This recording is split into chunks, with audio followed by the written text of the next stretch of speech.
انہی کا نام لیے پھرتے ہیں نا، اپنے لیڈرز کو بیچ کے بھئی یہ میرے 4 بچے آپ رکھ لیں، میں ان کو ایز اے یرغمال آپ کو دینے کے لیے تیار ہوں۔ غلطی کا اعتراف کر کے اس کو آگے درست کرنے کی کوشش کی ہے۔ وہ 90,000 یا 1 لاکھ جنگی قیدی۔ بھٹو صاحب کا 72 کے آئین کے علاوہ کون سا کوئی ایسا کارنامہ ہے کہ جو آج جس کو دکھا کر بھٹو کو بیچا جا سکتا ہے؟ اور میں تو یہی کہوں گا کیونکہ اپنے لیڈرز کو بیچ کے تو آج جو ہے وہ ووٹ لیے جا رہے ہیں، انہی کا نام چل رہا ہے، انہی کا نام چل رہا ہے۔ نیا کوئی کارنامہ یا نیا کوئی بھی ایسا قابل ذکر نہیں کیا، بالکل نیا کوئی قابل ذکر کام سامنے نہیں آیا۔ انہی کا نام لیے پھرتے ہیں نا۔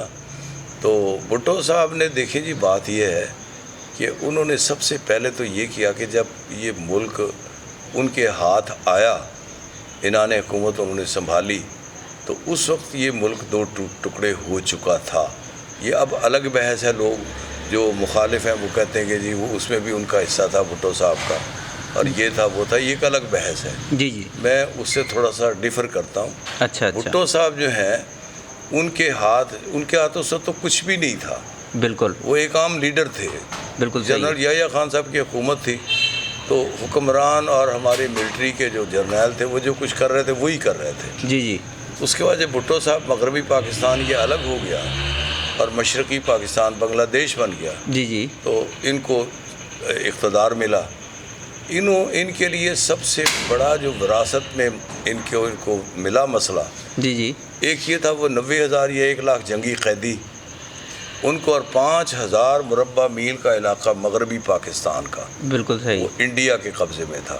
صحیح ہے۔ تو بھٹو صاحب نے ٹیبل ٹاک، یعنی جو علاقہ اور جو لوگ انہوں نے جنگ میں ہارے تھے، جی جی، ہماری آرمی کے جرنیل نے، ہم ان کا احترام کرتے ہیں سب کا، ہمارے وہ ادارے ہیں، بالکل لیکن بالکل، جو سیاسی غلطیاں وہ تو ہیں نا، جی بالکل، ان کو تاریخ کبھی معاف نہیں کرتی۔ بالکل ایسی ہے۔ اور اچھا، حل اس کا یہ ہوتا ہے کہ غلطی کا اعتراف کر لیا جائے، بالکل اعتراف کر کے اس کو آگے درست کرنے کی کوشش کی ہے۔ بالکل، انہوں نے مقصد یہ ہے کہ وہ 90,000 جنگی قیدی بھی ادھر مروا دیے، جی جی، اور ادھر 5,000 مربع میل کا علاقہ مغربی پاکستان کا وہ انڈیا کے ناپاک قدموں میں تھا۔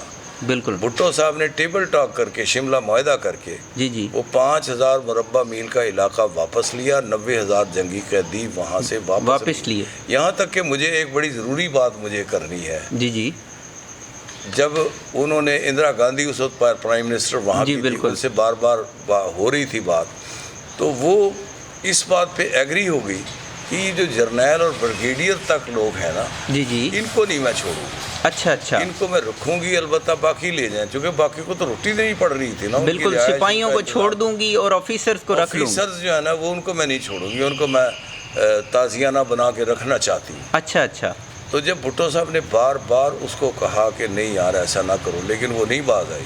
جی جی، بھٹو صاحب نے آخری جو ہے نا وہ قدم یا آخری پتہ، جی جی، وہ انہوں نے یہ کیا کہ انہوں نے اس سے کہا اندرا گاندھی سے کہ دیکھیں میری کل 4 بچے ہیں، میری کل کائنات یہ ہے، اچھا اچھا، 2 بیٹے ہیں 2 بیٹیاں ہیں، جی جی، ایک مرتضیٰ بھٹو تھا، ایک شاہ نواز بھٹو جی تھا، بالکل، ایک صنم بھٹو، ایک بے اور نظیر، ایک بے نظیر بھٹو۔ یہ 4 بچے میں یہاں بلا لیتا ہوں، ٹھیک ہے، اسپیشل طیارہ بھیجتے ہیں، 4 بچے بلا لیتا ہوں، آپ نے یرغمال کے طور پہ ہمیں دکھانے کے لیے طور پہ رکھنے ہیں نا، جی جی، تو بھئی یہ میرے 4 بچے آپ رکھ لیں، میں ان کو ایز اے یرغمال آپ کو دینے کے لیے تیار ہوں، اچھا، لیکن ان کو آپ چھوڑ دیں، جرنیلوں کو۔